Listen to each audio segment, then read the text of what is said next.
Tuesday. It is Tuesday, March 8th in the year of 2022, and welcome to another edition of Tuesdays with Thom, brought to you by the Best Girl Consulting Firm. It is International Women's Day, and our guest today is Rachelle Jamerson-Holmes. But before we get to her, I'd like to just talk about a guy for a minute.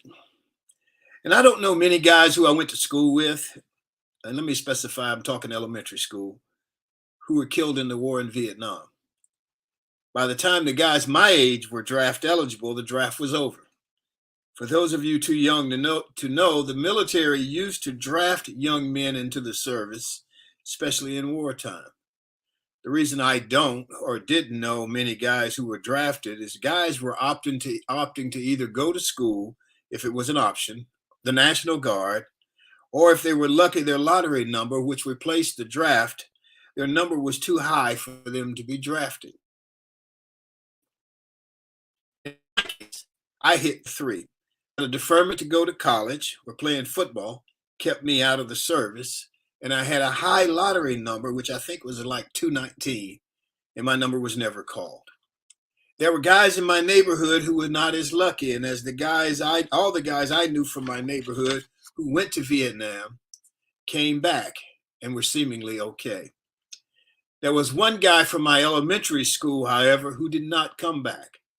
He was a year ahead of me in school, and he had a sister in my class, Adrian. Bill Terry was his name. Bill went to Nam. Bill didn't make it back. Before leaving for Nam, Bill left word that if he didn't come back, his wish was to be buried in Elmwood Cemetery, the premier cemetery at the time in Birmingham. Elmwood was maybe a mile from where Bill's family lived. The year was 1968. Elmwood Cemetery was segregated. Yep, in those days, cemeteries were segregated. I was raised Catholic, went to Catholic school for 12 years. Bill Terry and his siblings went to Our Lady of Fatima School and Our Lady of Fatima Church, the same as me and my 2 sisters. Bill's sister, Adrian, was in my class. When Bill was killed in Vietnam, the owners of Elmwood Cemetery refused to bury Bill in Elmwood. It was then that our little church, Our Lady of Fatima, and our priest, Father Farrell, stepped in. I remember the protest marches we participated in from our church to the cemetery. Maybe a mile in distance, we would march from the church down to the cemetery. Father Farrell assisted the Terry family in suing Elmwood Cemetery with the aid of the NAACP and education firm. District Judge Sealand of Elmwood was legally obligated to sell burial plots to any U.S. citizen, regardless of color. Bill Terry's body was exhumed on January 3rd, 1970, the year I started college. That day, a procession estimated at 1,000 people marched more than half a mile to lay Bill in his final resting place in Elmwood Cemetery. Bill was the only person I remember from my elementary school or my neighborhood who didn't make it back. But Bill's wish says something about the mindset of the many young people growing up in that time. What can I do to be a part of the civil rights struggle was the question young people in that era asked themselves. What can I do to make a difference? Bill found a way to make a difference. Unfortunately, it cost him his life. I've always made it a point when I'm in Washington, D.C. to go by the Vietnam Memorial Wall and find Bill's name. I thank him every time for his inspiration. Okay, I read about Bill the other day in a publication out of Birmingham, and it reminded me of him. I remember he was 8th grade, I was 7th grade. His sister was in my class. And I remember the day we marched to the cemetery and he was buried there. So anyway, it is International Women's History Day. And speaking of inspiration, our G-list guest today is Rachelle Jamerson-Holmes, an inspiration in her own right. At the age of 6 years old, Rachelle's grandmother taught her how to sew. which developed her passion for becoming a fashion and interior designer, fueled her desire for entrepreneurship. After producing fashion shows worldwide and having her designs featured in magazines and on television, Rachelle brought her talents to Orangeburg, South Carolina, where she developed Rachelle's Island, which we look forward to hearing about this morning. Celebrating almost 30 years in business, Rachelle's Island has expanded to include Rachelle's Island Boutique, Island Cruises, and Tours Travel Agency, and the THEE Matriarch Bed and Breakfast, catering and event venue. Rachelle is our G-List guest today, and we look forward to hearing from her.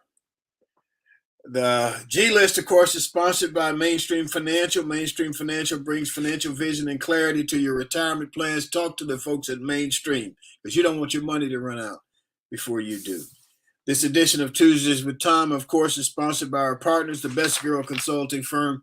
Best Girl has been providing customized solutions to executive issues for 34 years. Let's hear from Best Girl. Best Girl is a consulting firm that provides customized leadership, access and inclusion, public relations, communications, and organizational consulting services. Clients include Fortune 500 companies, utilities, higher education institutions, small businesses, and associations. Best Girl's team of consultants, led by Joyce Gilly-Gossam, Emily Hedrick, and Sean Jones, partners with business and education clients to promote organizational effectiveness, communication, motivation, and leadership, with always an impact on the bottom line. Best Girl's customized consulting services include strategic planning, corporate communication, executive coaching, fundraising, and economic development. Solution that fits your needs. Let's get to our roundtable regulars and introduce Barbara Wallace Edwards and Michael Walker. Barbara Wallace Edwards is a Mobile, Alabama native, currently living in Birmingham, but I don't know where she is this morning. Let's see. Barbara, how are you? Good morning, Thom. I'm doing well, thank you. How are you? I'm doing fine. And where are you this morning? I am back in Birmingham. I'm home this morning. You were in Mobile, I think. I was. I talked to Pat Eddington. She said Yes. you guys got a chance to visit. I did had a great visit with Miss Pat Eddington. It was just a wonderful, wonderful time. We sat there and talked like we'd known each other and been visiting with each other for years. It was a most enjoyable time. We met for lunch, and I think we sat there for at least 2 hours. It may have been longer, but we had to pull ourselves away from each other. Well, you know, she got to go to Selma. Yes, and she was sharing it with me. Oh, okay, good. So yes. She said she sat on the front row and listened to the vice president. So yes, good for Pat. How good exciting! I love Miss Pat. She's wonderful. So I think you had a couple of messages for me. I did. I have messages from both Antley and Anthony, who are both big Heat of the Night fans, and Antley, who will be celebrating his birthday on Saturday, and Anthony, who's going to meet him in Covington, Georgia. I think they're going to have a big In the Heat of the Night reunion. They told me to tell Ted Marcus that they're going to be looking for him there. So you're going to be expected to be in Covington this weekend. I don't know if Ted's going to be in the office or not on Saturday, so we'll see. We'll see. Well, good deal. So I have to ask you, because I know you're a big Auburn basketball fan. Yes, sir.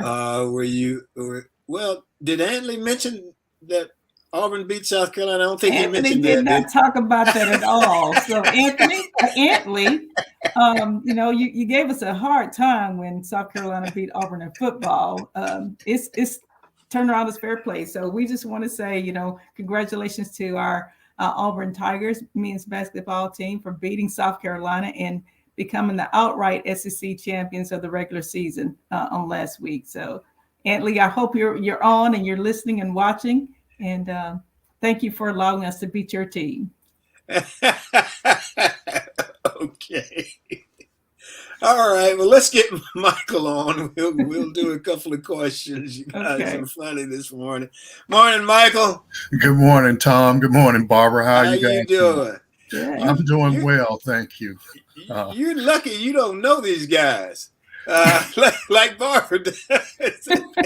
I am, and I certainly appreciate that. I think Barbara But Mike, represents us well. Michael, thank you. They have messages for you all the time too. So I've never met these gentlemen. We converse through Facebook Messenger and Facebook comments. So I feel like we're long lost friends as well. They every week they have something to share, and I appreciate them. They're big supporters of Tuesdays with Thom. They're on every week watching us along with Vernell, Razor, and a couple of other In the Heat of the Night fans. So we certainly appreciate them joining us each week.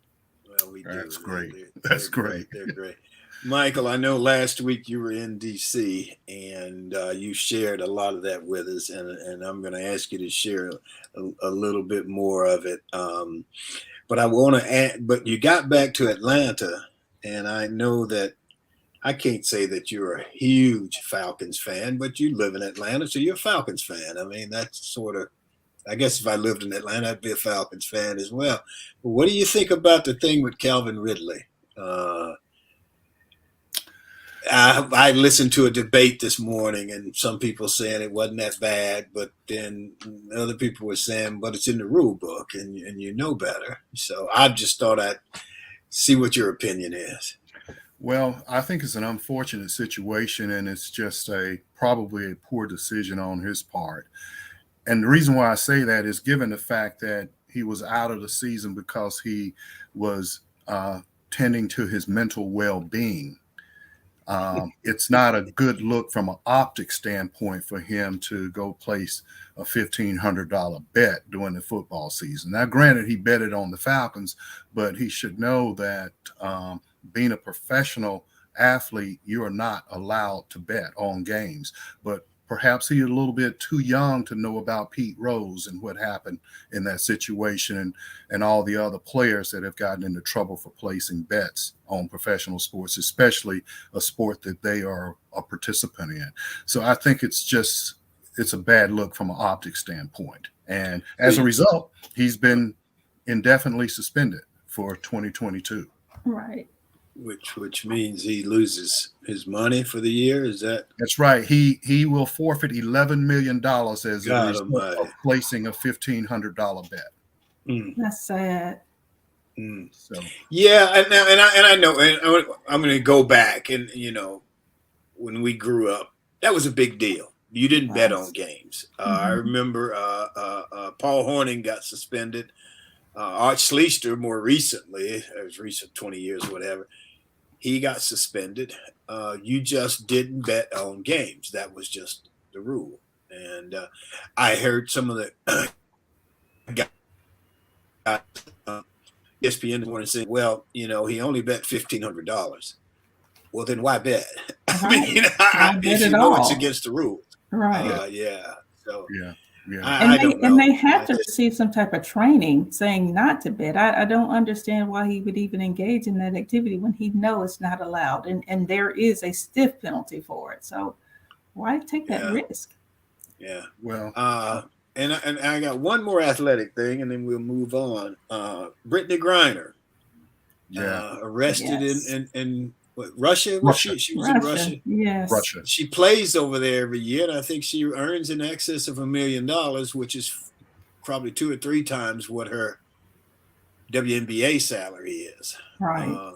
And people are saying that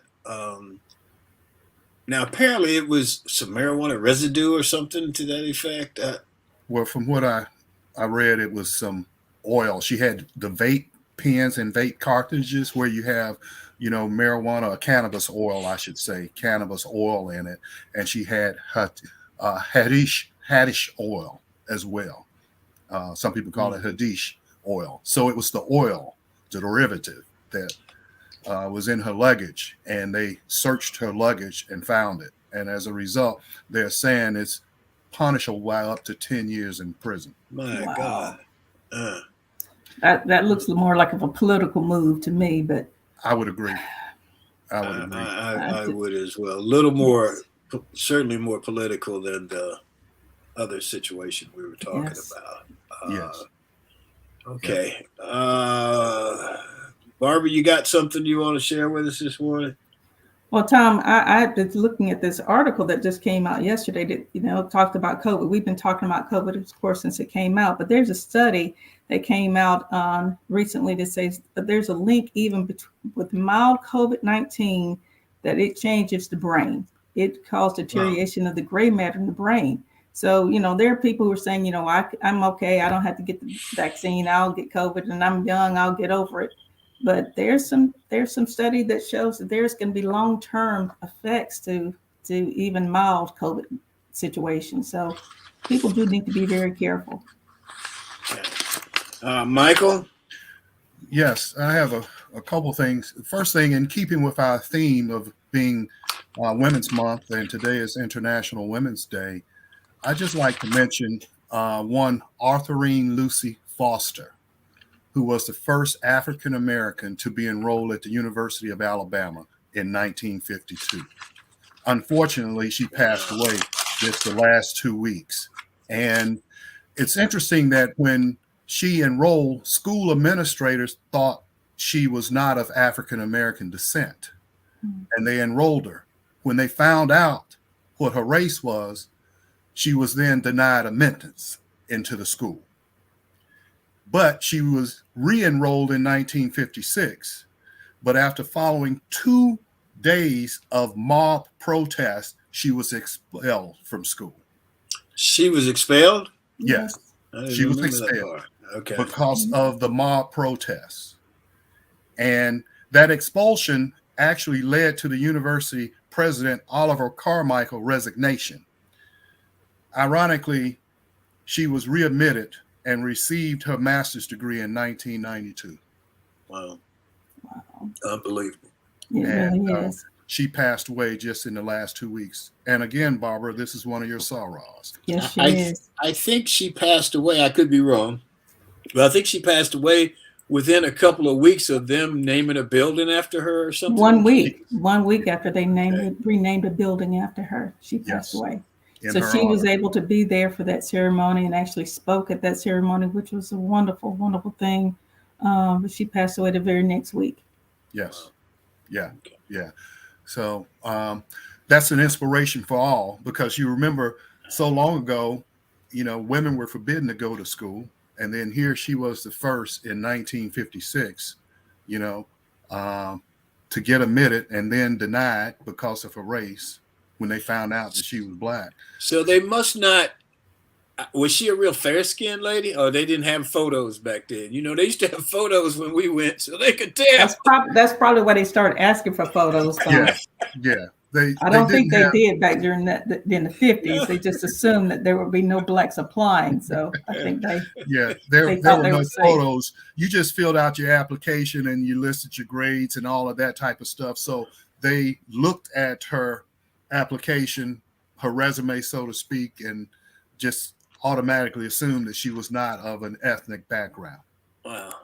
Okay. Yeah. So, I understand that, how they looked at that and thought that she was not ethnic. I went through that myself. My resume coming out of Auburn, nobody would have thought that I was African American. And I had the same thing happen when I got to Bell. I was denied an interview in public relations when he found out I was actually Black and not white. So I can relate to that. However, one other thing I want to mention is that, due to the Russian invasion of Ukraine, there are 3 cybersecurity companies that have offered U.S. hospitals free protection as the federal government concerned about Russia cyber retaliation increasing with the war. And those 3 companies, Cloudflare, CrowdStrike, and Ping Identity, they are giving away 4 months of cybersecurity to hospitals, power, and water, all the utilities, to help protect them from any type of malware that may be sent by the Russians during this particular time. So that's very good. And there's been a lot of talk about our electric grid system being vulnerable, and that if there were to be another war, it's going to be more of a cyber type war, and they would attack our grid and what have you. And that's one of the things that I think the U.S. need to look at as far as this infrastructure package is shoring up our electrical grid system, because that's what they do, is take out your power, take out your communications and all of that, so you cannot communicate and then attack you. So it's good for these three companies to set up a cybersecurity program to help the hospitals and the utility companies, power and water, right now. Yeah, it's I don't know, man. It's amazing that we're having another war. It is. Okay, Barbara, you got anything else for us? Well, Tom, I wanted to pay honor some of the ladies who were a huge influence on me in my life in my early years in church and my community. Mrs. Martha Phillips, Mrs. Marietta Sylvester, Miss Frances Brown, Miss Alice Spraggins, Miss Lillian Chapman, Miss Virginia McWilliams, who were neighbors or church members, and again, were very influential in my life in my early years of growing up in Whistler, Alabama. In Whistler, Alabama. Whistler, yes. Okay, all right. That's a new one for me. I was going to ask Michael if he'd heard of it. Well, it's funny you mentioned that, Tom. When I was news director at Weagle, we had a large map of the state of Alabama in the newsroom, and it pinpointed all the little cities in Alabama. And I remember seeing that along with some other really weird names in Alabama. So you have a lot of them. Isn't there a Whistler, Arizona or something like that? I don't know. I have to look that I've up. heard of Whistler, but not in Alabama. We have one in Alabama. Yes. Suburb of Pritchard and Mobile. There is a Whistler Strait golf course up in Wisconsin. That may be the one you're talking about. Maybe. That's interesting. So you did the Weagle radio station, right? Yes, I was news director of Weagle while I was here for 2 years. I remember those days. Yes. So, in doing the news, we had to be aware of all the different cities in the state. So we had a huge map, and we used to go there and just look at all the little strange names in all the cities in Alabama. So I think now, you guys probably can correct me, if there is no more the Plains. The newspaper no longer comes out in its original form. It's now more electronic than anything. Digital. I think it's all digital now. Yes. Okay. Yep. I did an interview with students. Actually, it was at the junior high school the other last week, I think it was, and it was fairly interesting. Just always interesting to me that the kids get to learn something that they wouldn't know about. Yes. And when they read my book, and which is, a lot of that stuff occurred 40, 50 years ago now, and but they seem to have a great interest in it, a great interest in learning about things that happened before them. And I read. I think it's Alabama Power that does a thing called the News Center, and I read a big story about Bill Terry in there, and it just brought back those memories for me of a man getting killed in war, but he can't be buried in a cemetery down the street from his house because it was a white cemetery. Right. So at least we don't have that hurdle to cross anymore. Anything else from you guys? Nope. That's it. Okay. All right. Well, let's where am I? So let's do Got a Minute with Sean. What do you call it? Big Money Sean? Big Money Sean. Sean. Sean, where are you?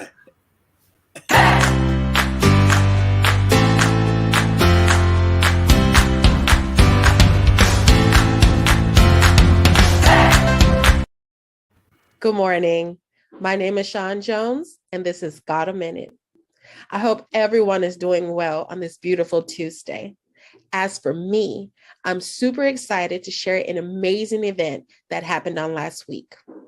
I know, I know. You all are all anxious to know what happened, right? Right.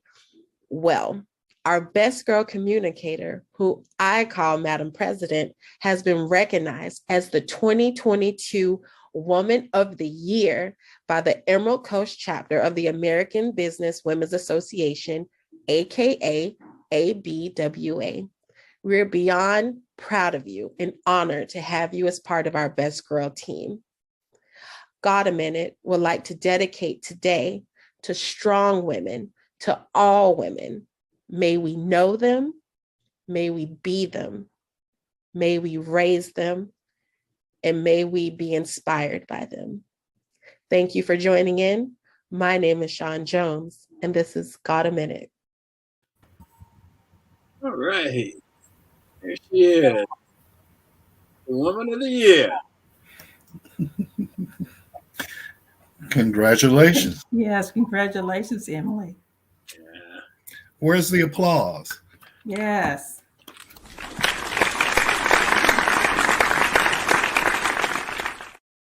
Good deal. Good. So I'll tell you another thing that will occur this week. Another milestone.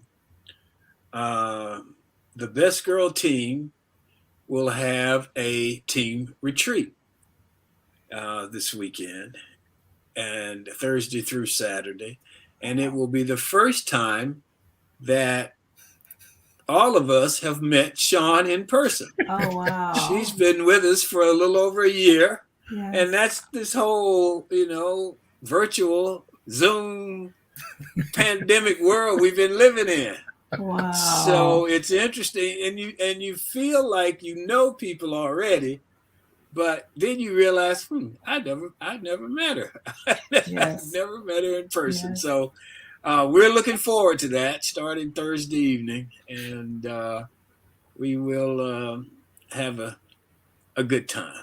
And that's great, but Michael and our invitation must have gotten lost in the mail, but that's okay. It must have. It must have. You guys were here for the birthday party, and I didn't want to ask you to turn around and come back down here again. So don't hold it against me, not against them. So, hey, Barbara, we'll just have to appear via Zoom. Yes, I think so. Or crash. I crash. So anyway, well, let's get to our G-list guest and have some fun meeting with her.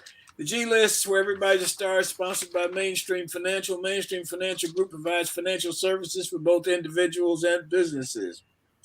Can we get to, where is the Mainstream? Mainstream Financial Group provides financial services for both individuals and businesses.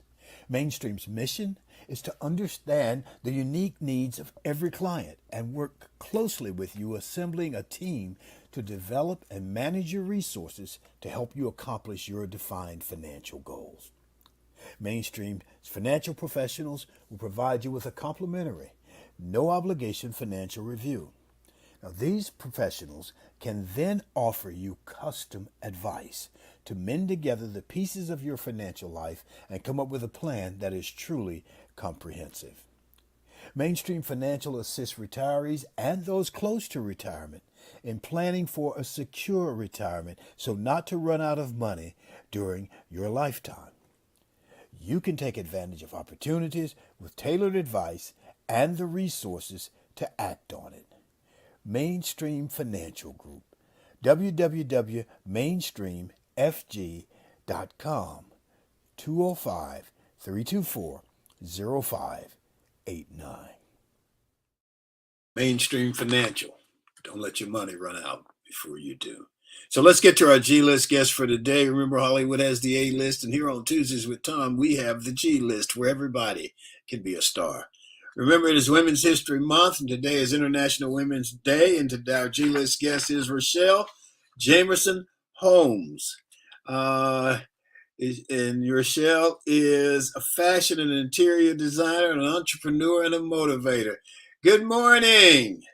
Good morning. Good morning. How are you? I'm doing just fine. How are you doing? Wonderful. Happy International Women's Day. Well, happy International Women's Day to you. We are so glad that you could be here with us this morning. My And I pleasure. hope you've enjoyed it so far. I And have. and we will get so tell me, I know you got started at 6 and working with your grandmother. She taught you how to sew. My mom was a big sewer. I guess that's, I don't know what the word is, but my mom loved to sew. She made all kinds of clothes and stuff like that. So tell me how you got started. I know you didn't start exactly at 6. So tell me a little bit about as you got older and how you got into this. Well, Tom, at 6 is when I found my passion. And Okay. as I watch other young children, I see them navigate at that age to find out what they really enjoy. And sewing, fashion, designing, being around anything entertainment, I fell in love with. And my grandmothers, they were my best friends. So Okay. my grandmother on both sides, and that's who I hung out with. And they taught me home economics, cooking, sewing, but I navigated to fashion and designing. And they honed my skills. My parents, they honed my skills. They found there was a passion of mine. But believe you me, they were my first clients. So anything that they needed done, anything they needed made or alterations, I was their go-to girl. And it just fueled my passion. And they ran with it and they introduced me and put me into environments that could assist me in growing in that field. And I love it. Okay, that's great. That is wonderful. So let me ask you, and I'm going to get Michael in on here. You're a motivational speaker. Yes. You say you have a desire to empower, equip, and educate women. And you're currently serving as a 21-22 District 1 Vice President of ABWA, I which we am. just talked about uh, with Emily. So tell us a little bit about that empowering and educating and equipping. Wonderful, wonderful. Well, first, congratulations to Emily, Woman of the Year for your Emerald Coast chapter. And I've always had an affection, and I'm very affectionate when it comes to women. And we being able to have every opportunity that we can imagine, that we want to be.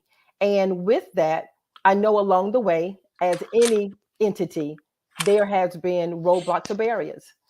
But I believe as women, we are here to be able to reach every height that we want and can dream. Because you know what? That's what our teachers tell us. That's what we tell young girls, that they can be anything that they want to be. And I've had that opportunity.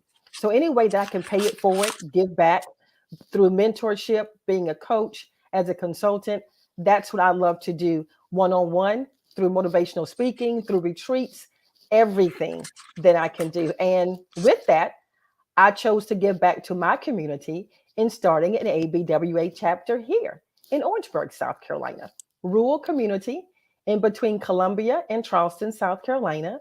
We have smart, intelligent, talented women here. And I wanted to give them a national perspective. And so I partnered with ABWA and started the Empower Her chapter of ABWA here in Orangeburg. That's great. Let's get Barbara on and Michael, Okay. and let them ask some questions. I know they've got some questions. Go ahead, Barbara. Hi, Barbara. Hi, Good, Michael. good Hi. morning. Good morning, my beautiful star rock. We're both members of Delta Sigma Theta Sorority Good Incorporated. morning. Yes. Want to thank you, first of all, for being with us. And I do have a question for you regarding the name of your bed and breakfast, the THEE Matriarch Bed and Breakfast Catering and Event Venue. Tell us about that and how did you come up with that name? Thank you, Barbara. Thank you. And it's so fitting that today, that this is March and International Women's Day, because the matriarch was very intentional. It took me about 3 years to name our bed and breakfast. And We want to pay homage to the women in our lives. And I love that each of you paid homage to someone in your life, recognizing them for March, Women's History Month. And as a designer, I've named, designed, and themed each room for a matriarch. For my great grandmother, there's Margaret's Vineyard. For my grandmother, Lily of the Valley. For my mom, Queen Bee. And for my husband's mother, Rosetta. And for my Girl Scout troop leader here that took young Black girls here in Orangeburg, South Carolina, and started the first Girl Scout.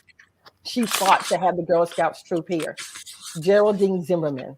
And she was the pillar of our community. She lived to be almost 100 years old. She came, she toured, and she saw her room. And so we are very excited to pay homage to these women in our lives. That's awesome. Awesome. Thank you. That's great. Thank That's you. Michael? Yes. Rachelle, good morning again. Good morning. And let me say congratulations on all of your accomplishments thus far. You're truly an inspiration. You know, and I think the word that Thom was looking for was seamstress.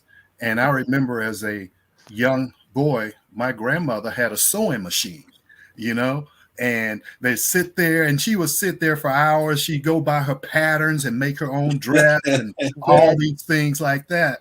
But my question is, it seems that has gone by the wayside because there were a time in school where I guess it was home economics where young girls were taught things like sewing and all the other things that go along with it. They do that. They don't do that anymore. So is that like a lost art, or are you going to bring that back? Because that gave people like yourself, especially from a certain ethnic background, an opportunity to expand and grow. And Michael, you're right. And so I believe the art hasn't been lost in the fact of women are more in tune with fashion and wanting to be in the fashion career as a fashion designer or somewhere in the fashion career. 4-H and home economics. My grandmother was over the home economics department here at the university here. And her being a part of that allowed me on a daily basis to be in tune with that in 4-H. 4-H is still very prevalent in our communities. Home ec in the schools, I don't believe that is as prevalent anymore. So what happens is young girls have to find an alternative way to learn how to sew, to learn how to make those garments. But designing and art, you see, I'm not an artist, but I could take a newspaper, sit on the floor, make my patterns tonight and wear it tomorrow. So each person finds a different way to break into the industry. Mine was through sewing, and because I love sewing, because I'm not an artist. But others could be through being an artist and finding a seamstress to make that happen.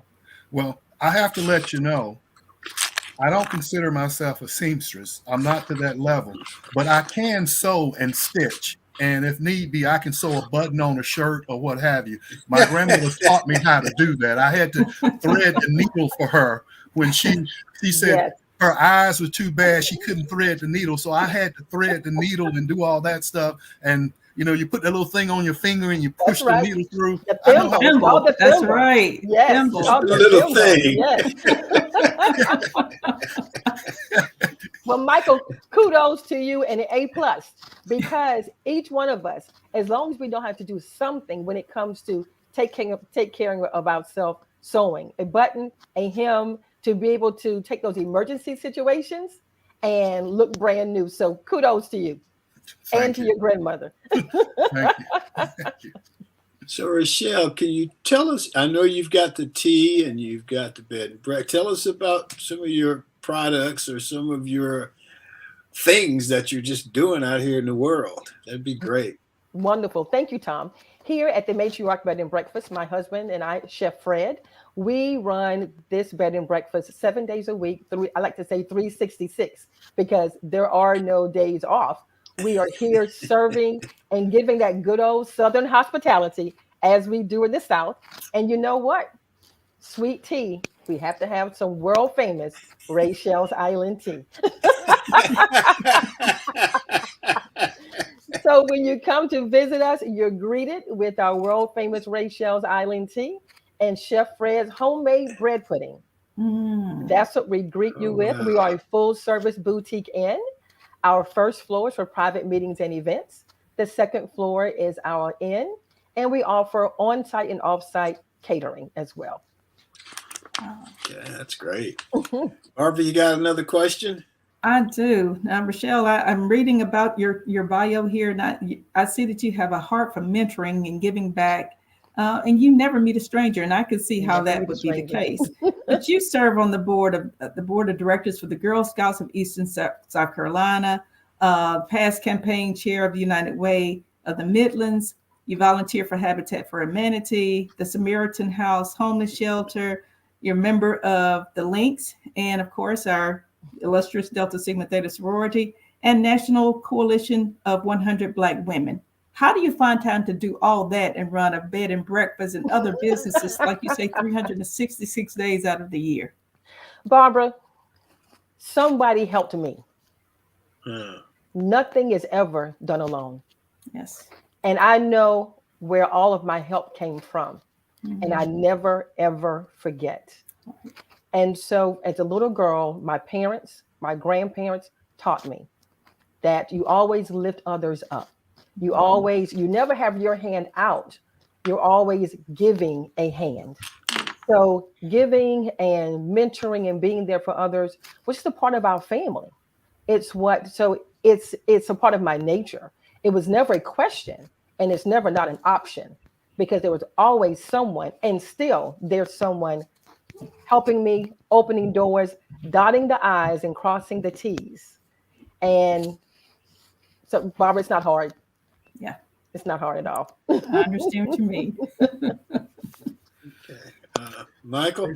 Rachelle, I have a couple questions. The first one, though, is with you being such an advocate and an inspiration for young ladies, are you spreading your gospel around the world using your platform? Because I know you're doing a lot here in the U.S. Are you doing anything abroad, especially in some of the, as they say, the emerging countries, such as in Africa and maybe the Caribbean and places like that?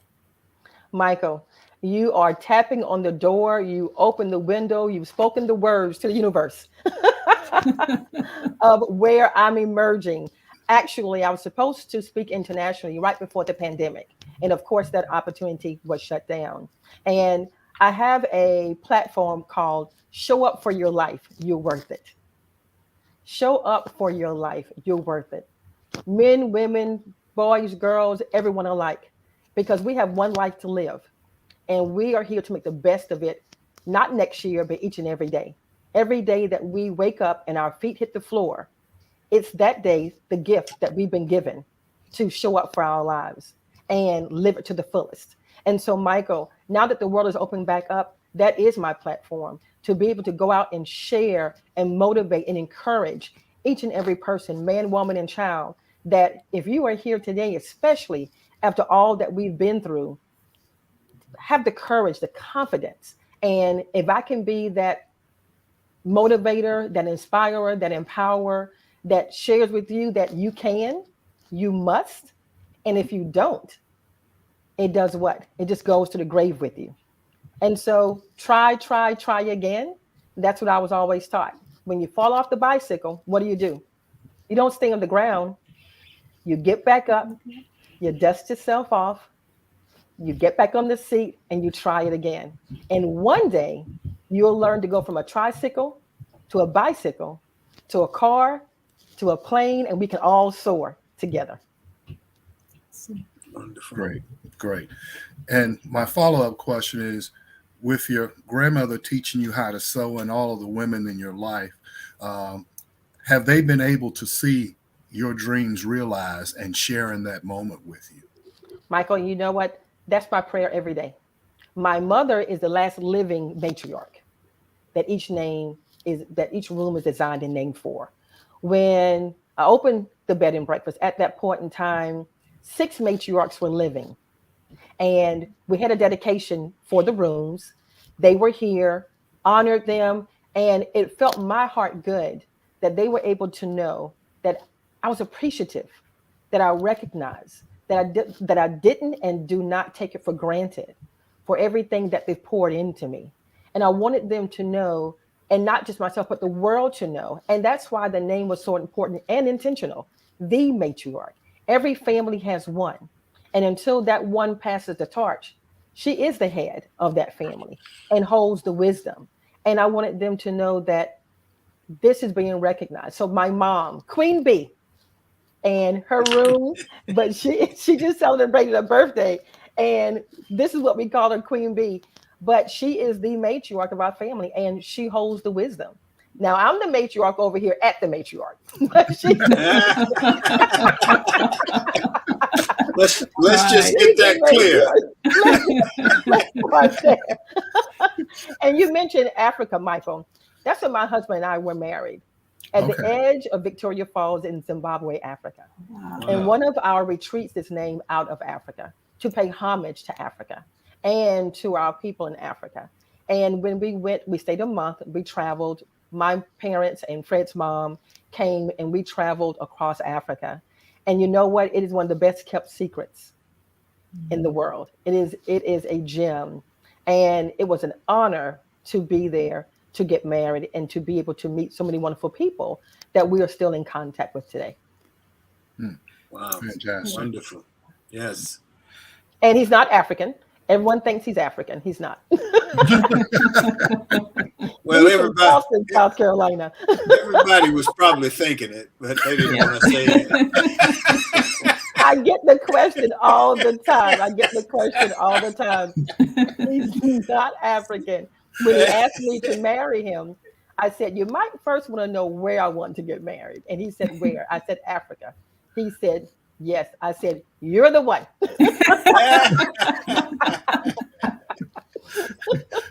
Well, Rachelle, I got to ask you this question because I really want to know. You said that the matriarch is the matriarch until she decides to pass the torch. When does that happen? Because I know some matriarchs that don't want to pass the torch and they're not capable of being the matriarch anymore. So when is that time to pass that torch? It either happens when that matriarch passes away, or until that matriarch finds a woman in the family that she feels is going to allow her to impart that wisdom and be able to run the family in a way for a legacy for the family. The matriarch is always important and is always thinking of the legacy of the family and how to make sure to keep the family together. And so if she doesn't see or seek out that person, if someone hasn't stepped up to the plate to say, okay, whenever you're ready to pass the torch, I'm going to sit at your feet and learn the wisdom to be able to keep the legacy in this family. That's when. So some are by default. Yes. Some are by default. And then, but that means that the person that is by default then raises to the level of knowledge and wanting to make sure that she represents the family well. Okay. Thank you. So you, in 2020, South Carolina Small Business Administration recognized you as the Small Business Person of the Year. That's quite an honor, huh? Quite an honor. Quite an honor. I am humbled by that honor. I as a small business, as an entrepreneur, we all know that small businesses are the heartbeat of any town, of any area. And it is what keeps our communities thriving and alive. And we know that small business owners, we are in business for our goals and dreams for our family. And so for that honor, I sit on the board of the South Carolina Small Business Development Centers as well. And I'm the longest client of the local SBDC here in Orangeburg. My grandmother, I remember her taking me to the SBDC at South Carolina State University at the age of 16, because I said, I want to be in business for myself. I didn't know the word entrepreneur, but I knew I wanted to be in business for myself. I wanted to be a business owner. So she knew I had the skill and the talent, but I needed the business side. And the SBDC is what she introduced me to when I was 17. Yes. Wonderful. Barbara, I'm going to come back to you and Michael, but Barbara, I just want to mention that Pat Eddington says that she wants to remind everybody that Sunday was the 57th anniversary of Bloody Sunday in Selma. And I think we talked a little bit about that. Right. And also, I'd like to say to Rachelle that we have some people on here who say that they want some of your sweet tea. And so I guess they'll have to. Can you want to give them your website information? Yes. It is thematriarch.com. www.thematriarch.com. Thematriarch.com or Rachelle'sIslandTea.com. And we'll be happy to ship it to you as well. And spell Rachelle for them, please. Yes. RACHELLES islandtea.com. And so for those of you who are able to go into the chat, Best Girl has posted both names up and where they can be found. Thank you. If you're interested in ordering something. So, Michael, Barbara, you got another question? I have another question for Sarah Rachelle. I know that you attended Winthrop University and you received a degree in fashion design and merchandising. Now, were there leadership organizations or organizations that you became affiliated with during your collegiate years that helped promote and I guess, hone your leadership skills? Yes, well, outside of pledging for DST, Yes. Winthrop gave me the opportunity. Winthrop was the only 4-year institution in the state of South Carolina at that time that offered a 4-year degree in fashion design. Outside of that, I would have to go to either Georgia or New York for a 2-year degree. And my parents wanted me to have a 4-year education. Right. And so Winthrop allowed me the opportunity to be able to produce fashion shows. I produce fashion shows twice a year for the university. And I think back now at 18, 19 years old, I had my sewing machine in my dorm room. So I had my business in my dorm room at Winthrop. I would make and design clothing for the students at Winthrop. I had my own T-shirts with my logo and walk around campus. And my friends were wearing my T-shirt, which was designed, my logo was designed by a friend who's a graphic artist now at Winthrop. And so it gave me so many opportunities to be able to express myself and get my designs out and be able to offer something to the university. At that point in time was Winthrop College, as well as my cohorts in the fashion career and the fashion department. They were able to model in my shows as well. So they became producers with me, and just everybody was able to use their skills together.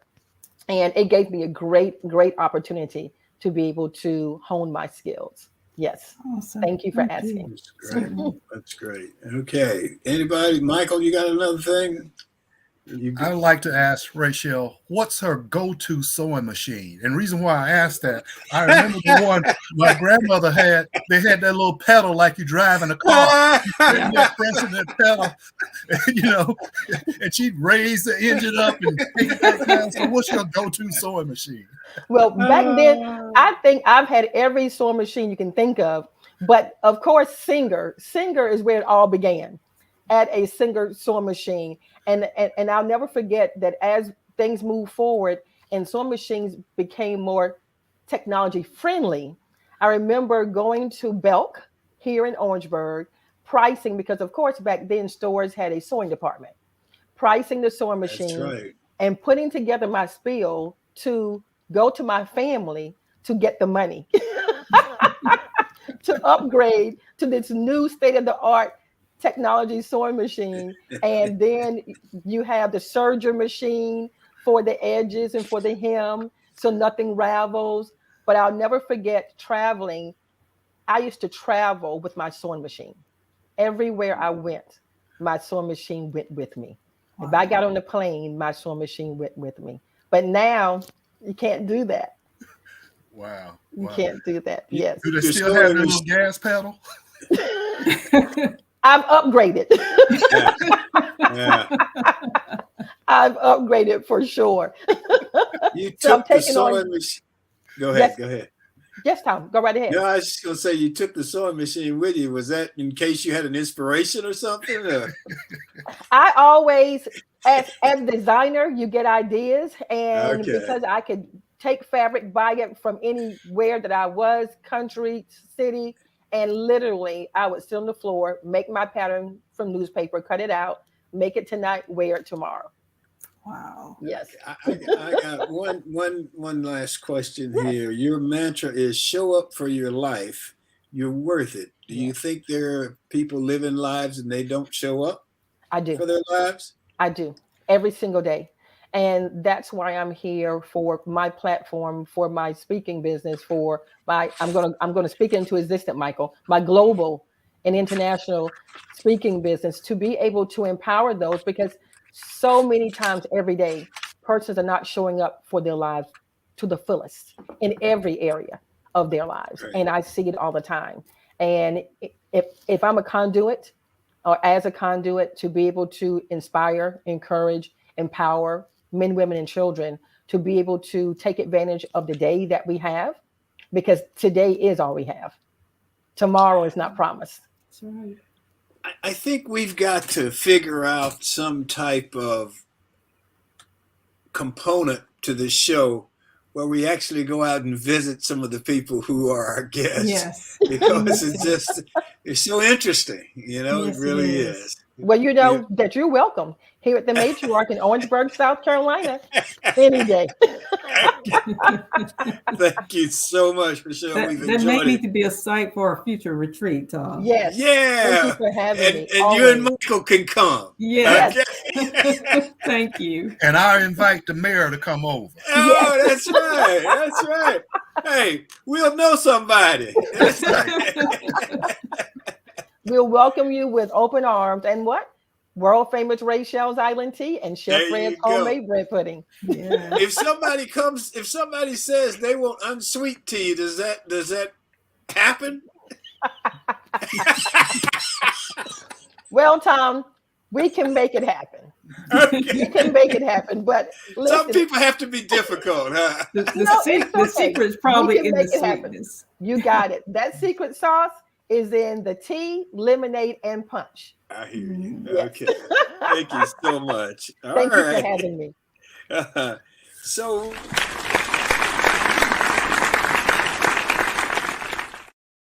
So we're going to move on with the closing commentary, or as I see it. We all here at Tuesdays with Thom and Best Girl Inc., and it's been mentioned earlier in the show, want to congratulate Emily Hedrick, the producer of our show and the communicator for Best Girl Inc. Last week, Emily was voted Woman of the Year by the Fort Walton Beach chapter of the American Businesswomen Association. It was a joyous moment in her young life and a happy moment for all of us here at Best Girl. Emily has been with us for 5 years, and she has grown into quite a young professional. Emily coordinates the guest appearances for the Tuesday with Thom show. She also handles all the communication for Best Girl, all the daily posts on Best Girl's Facebook page, and she writes the quarterly newsletter, Hey Girl.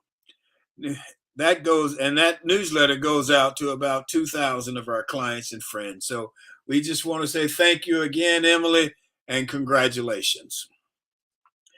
And that's how I see it on this March 8th in the year of 2022. And that's our show for today. Thank the audience. We will appreciate you. We certainly want to thank Rachelle. It was interesting. It was fun. And we appreciate you very much. I want to thank Michael and Barbara. Thank our sponsors, Best Girl Inc. and Mainstream Financial Group. I want to thank Emily Hedrick, who we just talked about. Sean Jones, Joyce Gilly Gossam. Remember to enjoy yourself. Make every day count. As Rachelle says, show up for your life. Stay safe. Peace.